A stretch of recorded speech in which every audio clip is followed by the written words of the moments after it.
And the data is compelling and profound that screening should begin at 40. So after much encouragement, they changed their recommendation to begin at 40. However, they only got it half right. Welcome to RadCentral, a radiology podcast hosted by Excalibur Healthcare. I'm Laura. I'm Betsy. Today we are sitting down with Dr. Rachel Brem. She is the Director of Breast Imaging and Intervention at George Washington University Medical Center, Professor of Radiology at George Washington University School of Medicine and Health Sciences, and the Vice Chair of Research and Faculty Development for the Department of Radiology. She's a passionate advocate for breast cancer awareness and the Find It Early Act. Welcome, Dr. Rachel Brem. Thank you so much. I'm delighted to be here. Oh, we're so happy to have you. So, Dr. Brem, your personal story is very compelling. It's led you to become a very powerful voice in this fight against breast cancer. Could you share your story a bit with our listeners? Sure, I'd be delighted to. So, at the age of 12, my mother sort of disappeared for a couple of weeks. She was 33 years old. We weren't sure where she had gone. And only several months later, we learned that she was diagnosed with breast cancer, had truly a mutilating radical mastectomy, which was done in the 70s, and was told she had 6 months to live. So there are many things about that. One is she actually lived 44 years, had ovarian cancer, multiple recurrences, but ultimately died cancer-free. She got to raise us, all three of us. I have two brothers. And I guess it was the first time that I, without really knowing it, but definitely felt the enormous impact of earlier detection. We really thought we were going to be raised by our father. But one of the things I learned after my mother told us she had breast cancer is that my vivacious, redhead, green-eyed, sparkling mother sort of lost some of that spark. And I was, as I said, I was 12.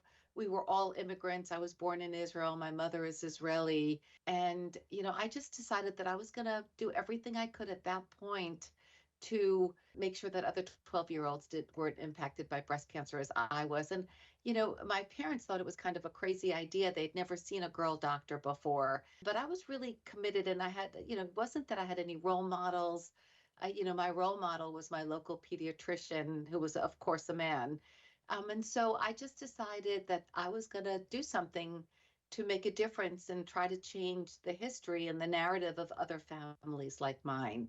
So I did go to medical school in New York at a time that was very exciting, where mammography was first being used. The HIP study was first published around the time that I was in medical school in the early 80s, and showed a substantial decrease in the death rate from breast cancer as a result of mammography. So that's how I came to radiology. And then, the story sort of continued as the director of breast imaging, trying out ultrasound equipment in the 90s, when ultrasound was only for diagnosis. We were taught not to use it for screening.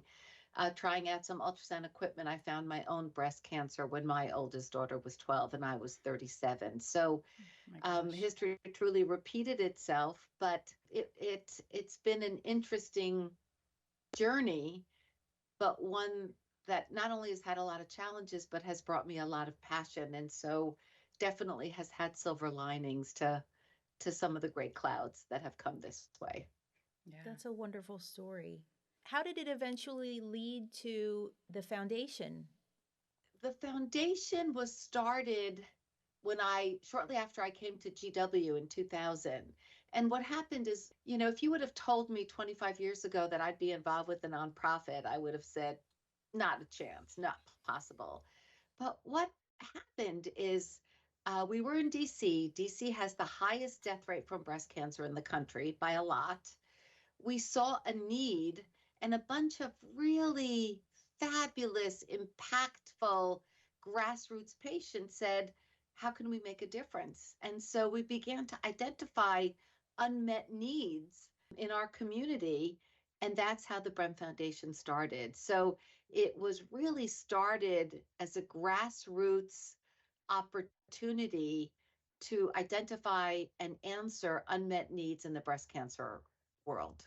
And From the start, we knew that we were going to be dedicated exclusively to early detection.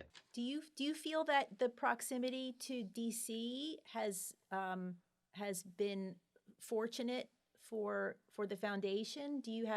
Are there extra benefits to being located so close to Capitol Hill? Oh, absolutely. First of all, being in DC is being imbued in advocacy and policy. So our practice at GW is very close to the Capitol, so we have the privilege of being involved in the healthcare of people that that help run our government. And, it's really part of the grain of the world in DC. Plus, we've always been involved with advocacy. The Brem Foundation is really focused on three things: education across all socioeconomic levels. Certainly in the underserved community, there's a need for a lot of education. But even in the most privileged communities, you ask someone to tell you about breast cancer and they say the pink ribbon, and then not much after that, although that's changing gratefully. So we're committed to education across all socioeconomic levels. We're also committed to educating young breast imagers, radiologists. So we think this is the only breast imaging fellowship at GW that we run here that has a required community service component for our fellows, and they participate in the foundation. They actually give many events, some of which are directed towards young people. We have an event every year called Check Out My Rack for young people. Yep. I don't do that. The fellows run that along with, real keynote speakers and wonderful young breast cancer survivors and advocates. So we educate across all socioeconomic as well as our fellows. And it's been incredibly gratifying because many of them have gone on to their own communities, to their positions after their fellowship, and been given the tools to start being the face of breast cancer in their communities for education as well. We also do work in the underserved community. We do direct service. We have two programs. We have a number of programs, but one is called the B Fund, where we partner with federally funded health centers, identify patients who need funding for care for unregistered Americans, uninsured, or whatever. We also have a really exciting program called Wheels for Women, where we partner with Lyft. They are a front office to take underserved women to their free mammograms because screening mammography is now free, no copay, no deductible. And finally, advocacy has been an increasing part of our community and our mission at the Brem Foundation.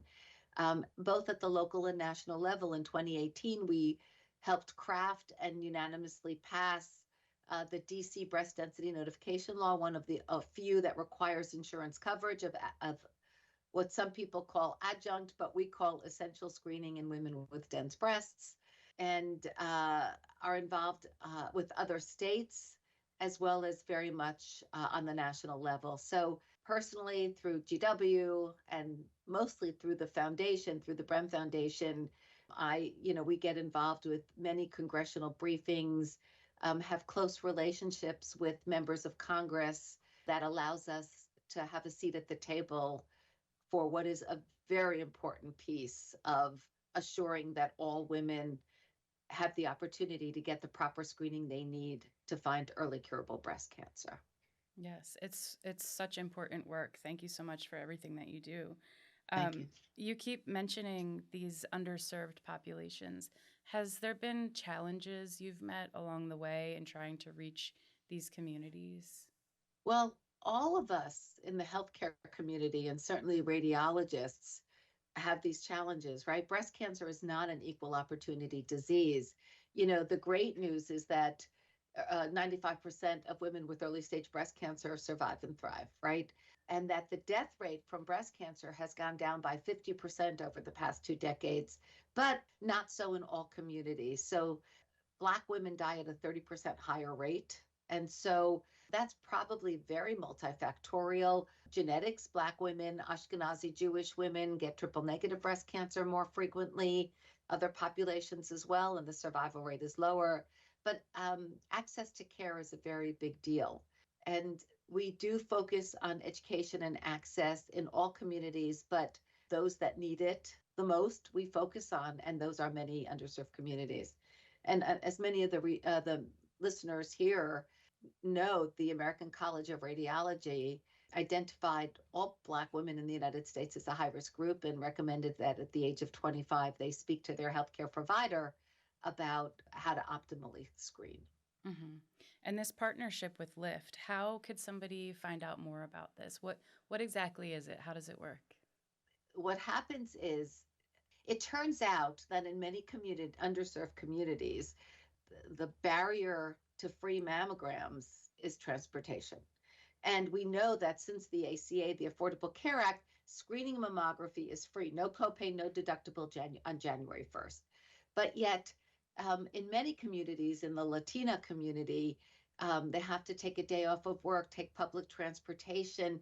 And so we really decided to face that challenge head on. And I have to say, at the time, our CEO, who thought of this really creative, awesome program, was Andrea Wolf, and who happens to be my daughter, who was 12 when I was diagnosed with breast cancer.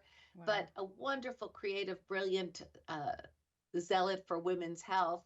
And it's just been an incredible program. It's actually made it kind of stressful for the foundation because the need is multiples of what we anticipated. Mm-hmm. And although we use Lyft as the front office, we have to pay for those rides, which means we have to fundraise for those rides. But it's really, it's made a huge difference. And we have found many early breast cancers in women who have availed themselves of the Wheels for Women program. So that's how the Lyft program works. No, that's great. Is it a national program, or is it just in DC right now? Right now, it's just local.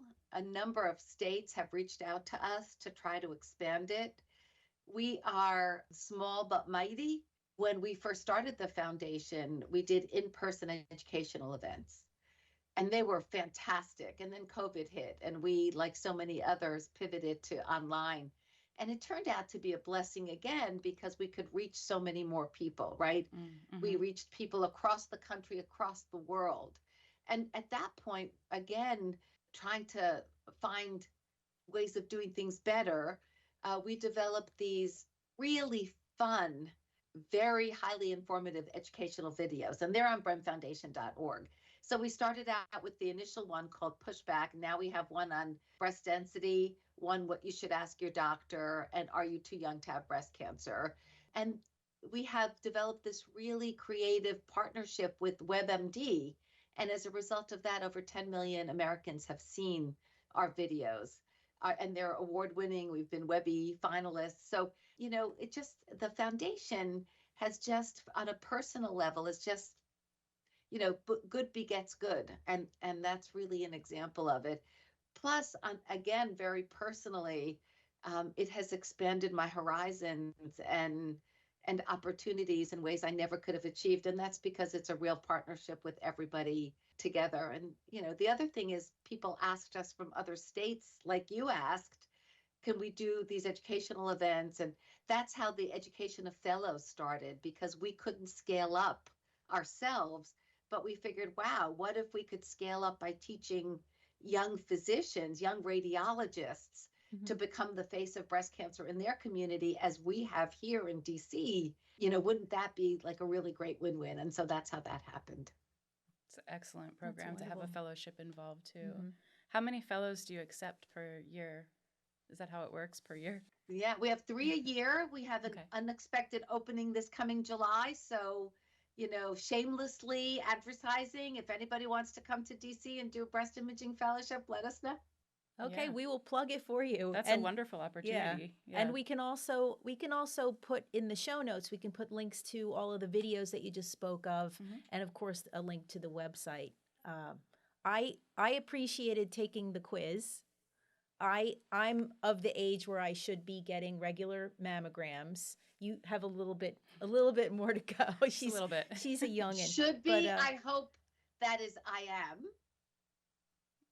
I am. You are. Yes. Okay. I'm sorry. I can't help myself. Thank you for embarrassing me on national television. Never encouraging. Never embarrassing. So I am in fact a dense breast person, and I have gotten the letters, I've gotten the extra ultrasounds, I've had procedures that I wouldn't without insurance I would not have been able to probably get them as easily. I appreciate that I have insurance coverage, but I understand that so many people don't. And I guess this is a segue into the Find It Early Act. Let's talk about that. It's been a very big legislation year for breast cancer. So first, what happened in chronological order is the USPSTF, the United States Preventative Services Task Force, changed its recommendations for screening mammography to begin at the age of 40, at the age of 50. And that's a really good thing. Nearly a quarter of breast cancers occur in the 40s, and the cancers in younger women are more aggressive. So that, and the data is compelling and profound that screening should begin at 40. So after much encouragement, they changed their recommendation to begin at 40. However, they only got it half right because they continue to recommend every other year screening. And I mentioned to you that the death rate from breast cancer has gone down by 50%. And if we go to every other biennial screening, we'll be able to maintain 81% of the mortality reduction we've achieved. But what's the corollary to that, right? More women are going to die of breast cancer, and that's unacceptable. So, and the USPSTF, I think it's really important, particularly for radiologists and healthcare professionals and anybody to listen to this. They need to know a little bit more about the USPSTF. So that started in the 70s. It's for prevention, so it's not for people with disease. And it is a panel of experts in primary care. And it's very important to remember and to realize that there are no cancer experts. There's no cancer physician, no radiologist, no cancer medical oncologist, surgical oncologist. That is considered a conflict of interest, okay? So there are no experts on cancer on the USPSTF, right? And the other thing about that, it is a arbitrary metric of what's an acceptable threshold for mortality reduction. So what the USPSTF does is it gives a grade of A, B, C, D, or I for insufficient information for health exams that are for prevention. And the data is very compelling that the death rate will go up if we stop screening every year. And maybe the worst thing about it is that their argument for not screening every year is the harms of mammography, of which, guess what the number one harm of mammography according to the USPSTF is? What do you think? Pain? I don't know. What is it? Pain? I don't know. I don't know. I'll tell you. It's the harm, it's the stress, anxiety that women are going to feel if they have a false positive mammograms. And all radiologists know, you're going to call back 10%, and only a small percentage of those are really going to have cancer. But first of all, don't we live in a world where people are empowered, women are empowered and should be able to make that decision themselves? Second of all, studies have shown that anxiety is transient. And third of all, as someone who's been taking care of women with breast cancer for decades, if you tell someone they have end-stage metastatic disease, they are going to be far more anxious than if you tell them they have to come back for another mammogram, ultrasound, or even a biopsy to find out if they indeed have breast cancer. So that's what the USPSTF does. So that happened. On September 10th in 2024, the FDA mandate that all women in the United States be told what their breast density went into law. That too is a wonderful thing. Sadly, only half right, because what they say is every woman has to be told if she has dense breasts, and if she does, that she should speak to her healthcare provider about steps forward. But we know that because of dense breast tissue, right, cancers are masked, are hidden. And if we use ultrasound MRI, that we can find 25% more cancers, and they're really important cancers. And, you might say every cancer is important, but these are really important because they are small, invasive, largely node-negative cancers hidden in the dense breast tissue because cancers are white and breast tissue is white. And so, we know that we can find most of these cancers early, that they're less interval cancers, that they're more low-grade cancers if we use MRI and ultrasound to find additional cancers. And so, we wish I personally and the Brem Foundation and many others, the American College of Radiology, wish that the FDA had gone a little bit further and said, you need additional testing. Mm-hmm. Before the FDA mandate went into effect, there were 39 states and proudly the District of Columbia that had some density notification law. And they varied. Some said you have dense breast. Some said you have dense breast and you need more testing. Some said you have dense breast, talk to your healthcare provider. And some, like DC, said you have, and Pennsylvania and Illinois, said you have dense breasts, you need more testing, and insurance is required to cover it, but not without a copay or deductible. So copay and deductibles do matter, and hence the Find It Early Act. So the Find It Early Act is an act that will remove copay and deductibles for all breast examinations so that women can have these truly life-saving exams without having to worry about whether they have to pick dinner on the table for their families or these life-saving exams. So it will remove the copay and the deductible for examinations for the detection of breast cancer. Mm-hmm. But that is not yet passed. And it is not passed. Okay. What's can you make any predictions on the progress of it, or what will be a year from now? So the hope is that it will be enacted. We have wonderful partners in Congress.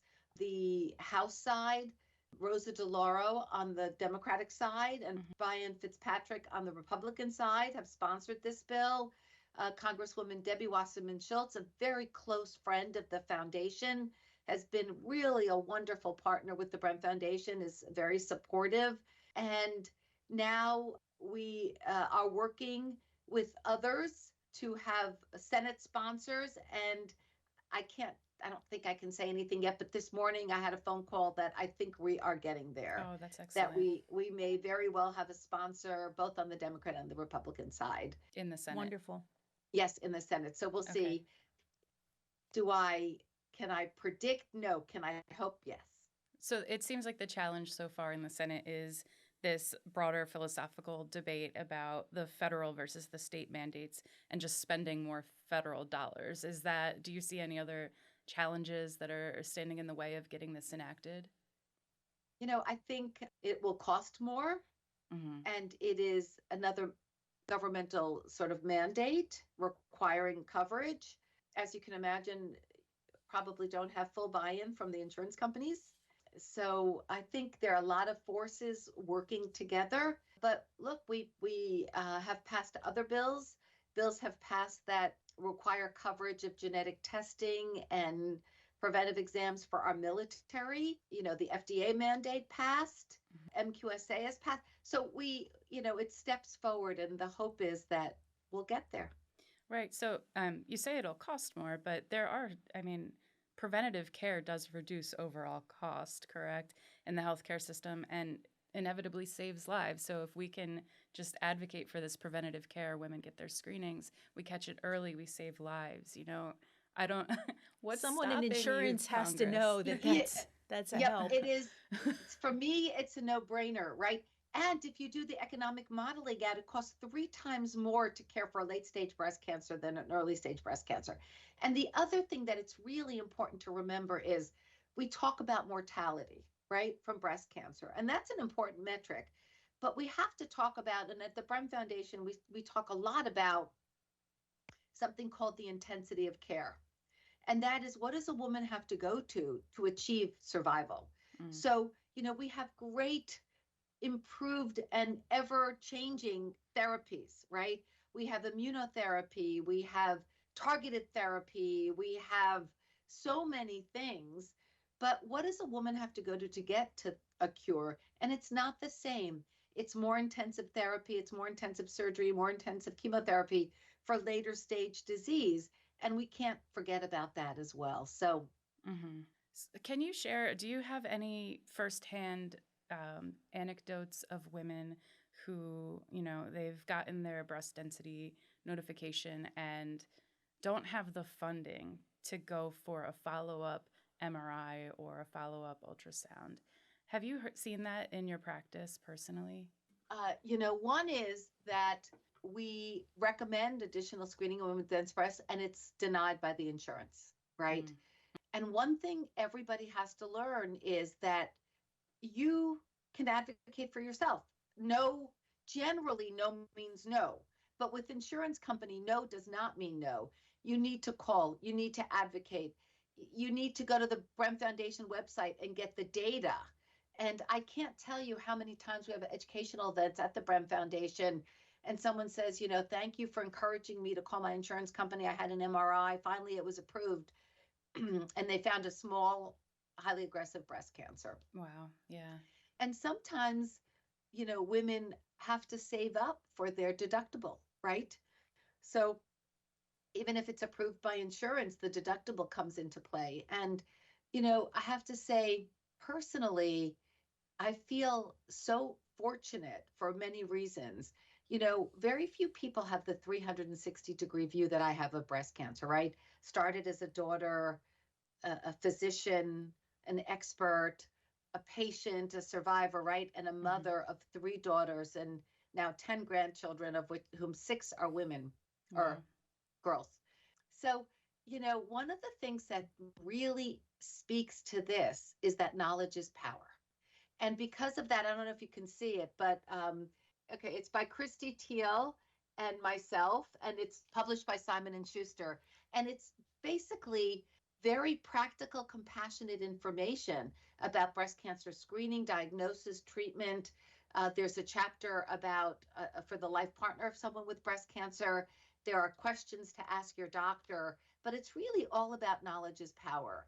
And that kind of knowledge and therefore power will help you advocate for yourself for insurance companies, help you advocate for yourself with physicians. And I don't know how your, radiology group works, but for us as radiologists, adjunct screening or imaging in women with dense breast is really hard from a workflow perspective, right? You come in, you don't know how many women with dense breast you're going to have that day. You have limited time on the magnet on MR. So even though we know that if you screen women with MR with extremely dense breast from the dense breast study, you will find 16 more cancers per 1,000 women screened.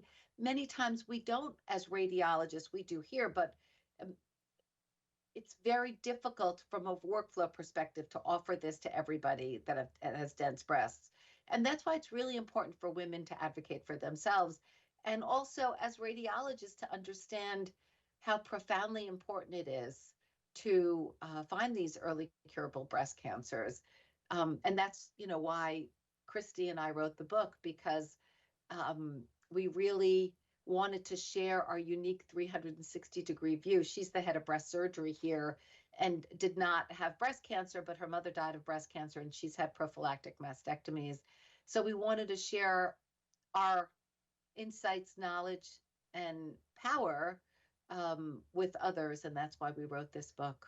We'll definitely share a link to the book in the descriptions for our podcast. Yes, it'll be Thank you. featured. I want to tell you how impressed I am with the entire website in general, but I also did take the quiz. And if I can just on the podcast recommend it to any woman who would just like to know a little bit more about herself and breast cancer awareness and screening, I can say right now that it was an enjoyable experience, and that's hard to say about anything medical. So I enjoyed taking the quiz. I learned a little bit about some of the risks, and I also found it very interesting that on the website it mentions that the number one risk for breast cancer is being a woman. Right. And I thought that was a very clever way of saying to the public, everyone should be concerned about it. It's something that that doesn't ignore any demographic, and it can affect anyone at any time. Mm-hmm. And even though the disease only 1% of breast cancer occur in men, so this year there'll be about 225,000 new cases of breast cancer, and about 45,000 women will die of their disease in the U.S. Mm-hmm. About 2,250 men, 1%, will develop breast cancer. But there isn't anybody in the United States that isn't impacted by breast cancer, right? Every man, every woman, every child, whether it's a neighbor, a colleague, a mother, a sister, and even sometimes, sadly, a daughter, right? Everybody's impacted. With 1 in 8 women, 12% of women will develop breast cancer in their lifetime. And so even though the disease doesn't impact men frequently directly, it does impact them. In fact, I'll share a story with you, which is, while I was in the midst of writing the book, my husband and I were on vacation, and we were in this beautiful Caribbean resort, and I was feverishly writing, and he came up to me and he said, and this is years after I had breast cancer. We had 3 young daughters when I was diagnosed, and he may not have had breast cancer, but he absolutely was profoundly impacted by breast cancer. And he came up to me and he said, "Are you going to have a chapter on the life partner of somebody with breast cancer?" And I sort of looked up at him and I said, we will now, because it didn't even cross my mind, but it's really important. So everybody is impacted by breast cancer. Mm-hmm. And, it's been so extraordinary that the most educated people need more information about, risk factors, which is what, the Brem Foundation does, risk factors and and risk-based screening and how often does someone say, I cannot believe that someone can have breast cancer with a normal mammogram, but that, as a radiologist, we see that all the time. And that's why we need these additional screening modalities. That mammography is very effective and very important in the incredible reduction in the death rate from breast cancer. But having a normal mammogram is no guarantee that you don't have breast cancer. And that's not a widely known fact. Yeah. And that's why this whole knowledge is power situation. And then, for me, if I would have shared with you that if you would have said I'd be involved with a nonprofit 25 years ago, I wouldn't have believed it. And even until Claire Doherty, our CEO, took over as the CEO several years ago now, I didn't understand the incredible impact of advocacy. And without that, without partnering with media, with social media, with advocacy, we really won't be able to have nearly as much impact, no matter how significant or important your work is. And Claire Doherty has taught me so much about advocacy. She's really an expert, comes to the Brem Foundation with enormous amount of experience on advocacy, on work on the Hill. And I have to say, it's really been her vision that we've increasingly had a seat at the table. So, the one thing I'd say to radiologists, if I could, or whoever listens to this, of course, is, think outside of the box. There's so much we could do beyond, fantastic clinical work, whether it's the opportunity to not only practice great medicine, but advance it with new technologies. I've been involved with this, a number of very exciting new technologies, including ultrasound tomography, a technology that's recently FDA cleared, that sort of helps us both improve the detection of breast cancer and improve the specificity. But just to understand, for me, how life enhancing all these tributaries of radiology have been for me, whether it's the foundation or work on the Hill, being involved with companies to bring new technology to the clinic. So I think, just for anybody, but especially for radiologists, if you look around, there are opportunities to make the world a better place in a very real way. Being in DC makes advocacy easier, but there's enormous on the state level as well. And in fact, last week, the day before the FDA mandate came into effect. Peter Eby from University of Pennsylvania and Sally Friedenwald from Northwestern were on the Hill lobbying extensively for the Find It Early Act. So you don't have to be in DC. The Society of Breast Imaging, the American College of Radiology, is very involved in advocacy for many different aspects of healthcare and radiology. And, I'd love to just share my own experience of, being impacted so, sort of being exposed to the difficulties of breast cancer from a very young age, but also seeing, the gift of the passion that's brought into my life to try to see things and make it better. It's just been, a gift. Mm-hmm. I've been reading about AI and radiology in general, but I understand that mammography has been very affected by developments in AI. Is that anything you can tell us a little bit more about? Do you have experience? Does the foundation have any experience with the use of AI for detection? So the foundation doesn't practice medicine, but here at GW, we are very strong proponents of AI. Every single one of our mammogram has been evaluated with AI for 15 months now. We use what we think is unequivocally the most effective AI called Transpara by a company called ScreenPoint, a Dutch company. We use it on every mammogram, and the data is compelling that not only does it make reading mammograms faster and makes us more confident. I used to be reticent of reading screens late in the afternoon when I was tired, but with AI, I'm not ever. I'm not worried that I'm going to miss something. But the data is compelling that it finds breast cancers up to 4 years earlier. Wow. And that it sees things through the deep learning algorithms that humans can't. And in fact, you can sort of think of it as short-term risk.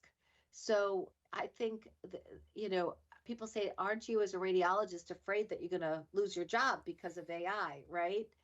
So I always like to say radiologists aren't going to lose their job to AI. Radiologists who don't use AI will lose their jobs to radiologists who use AI. Sure. It's an extra tool in your tool belt. It is an extra tool. At the end of the day, you're the final decider. Studies have shown, large, well-defined studies have shown that the function of AI is as good as radiologists. And, two things I want to say. One is with healthcare disparities, AI is going to be such an important tool to help us break down these disparities. Because in many underserved community, we don't have subspecialized radiologists. But AI can make general radiologists read mammograms with the expertise of subspecialized radiologists, right? And so, my dream would be not only in the United States, but like places like Africa, where the death rate is very close to the incidence of breast cancer. Wouldn't it be great if we could just use AI to find those women that need additional screening and have sort of a spoken wheel system that they can go to a central place? Because the dearest resource is human resource. So AI can make general radiologists function as well as subspecialized radiologists. It can make technology more available because it results in reading faster.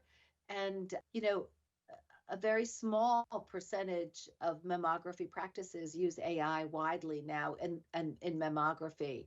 But if you go to the RSNA, the exhibit floor is full of AI companies, and they're available now for pulmonary emboli and brain bleeds and lung cancer and so many other things. And of course, we have to be careful to use it properly. In Europe, where every screening mammogram has to be read by law by 2 radiologists in many countries, AI is so good that Transpara AI is used in 4 countries in Europe as the second reader. So it allows more mammograms to be read. So AI, I think it's very exciting. It has to be appropriately used, but I think it's just going to make radiologists better, and it's going to save lives. We use it on every case. RSNA 2024, I believe the theme is AI. The entire theme of RSNA 2024. Yeah, I'm not surprised. I mean, the exhibit floor was largely filled with AI companies last year as well. Mhm. Are you going? Yes, absolutely. Oh, I'm headed there with leadership here, so maybe I'll run into you. Maybe we should get coffee. Get together. Yeah. Have you ever been? I've never been. It's an experience. Yeah, it's I my think it'll be it's my 34th RSNA or something like that. okay. It's my first time, and I'm looking forward to diving in and trying to learn as much as I possibly can. You will learn so much. My biggest advice to you is wear comfortable shoes. Okay. All right, I will. It's a large exhibit, You huh? will get your steps. You will get your steps. All right, Dr. Brem, this has been a really great conversation. Thank you for your time and for sharing all of your insights on breast cancer awareness, the Find It Early Act. It was super interesting to learn about how the Brem Foundation is making a difference in people's lives. Your partnership with Lyft is just everything you're doing. Thank you, thank you, thank you. Thank you. Yeah, thanks for It coming. is, you know, it is an extraordinary group of very committed people who run the Brem Foundation day to day, which I don't, and for whom I'm incredibly grateful and from whom I learn every single day. Mm-hmm. This will air in October. It will be Breast Cancer Awareness Month. Do you have an uptick in activity Oh during? God, yes. Okay. October is a very busy month. It's a Mhm. very exciting month, but there's always all sorts of things. And we Claire, the CEO, and I will be traveling a good bit. We're giving some conferences in Chicago and other places in the country. We were supposed to be at the New York Times doing an event, a book signing, but the somehow this small election that's going on It's taken has over. been distracting for news media. So we'll do it again later in the year. But yes, October is very exciting, and it's an opportunity to teach and educate, visibility. It's got many good things. So we are very busy in October. Okay. We're And looking we forward have to sharing this. thank you. The foundation, we have our big annual event. We had one this past week called Brem Bash. We had a country music sort of hoedown as a fundraiser. And then we have our big annual event called Empower Hour. Last year, we were very fortunate to have the head of the NIH, Dr. Monica Bertinelli, speak as our keynote speaker. We've had members of Congress in the past and other real leaders. So that'll be on April 25th this year. Come. Yes. Send us information. We should. Okay. And okay. if any of our listeners are interested in learning more about the foundation, about donating or getting involved, volunteering, visit bremfoundation.org. We will link it in the show notes as well. Thank you, Dr. Brem, again for coming. Thank you for you. your This was time. great. It really was really nice to talk to you. Thank you so much for all you do. I look forward to meeting you at the RSNA in person. Thank you. I will reach out. We have your email, and I'll be in touch. Awesome. Thank you so much. I was very excited to speak to her today, and she delivered. She sure did. And I'm really excited to see what happens with the Find It Early Act. I hope that it ends up getting passed. Yes. All right, you ready to wrap this up? Let's wrap this up. If you have anything you would like to share or add to our conversation, or if you would like to be a guest on RadCentral, please visit radcentralpodcast.com. Thank you for listening. RadCentral, a radiology podcast, is a production of Excalibur Healthcare. Be sure to like and subscribe wherever you get your podcasts. From all of us here at Excalibur, have a great week.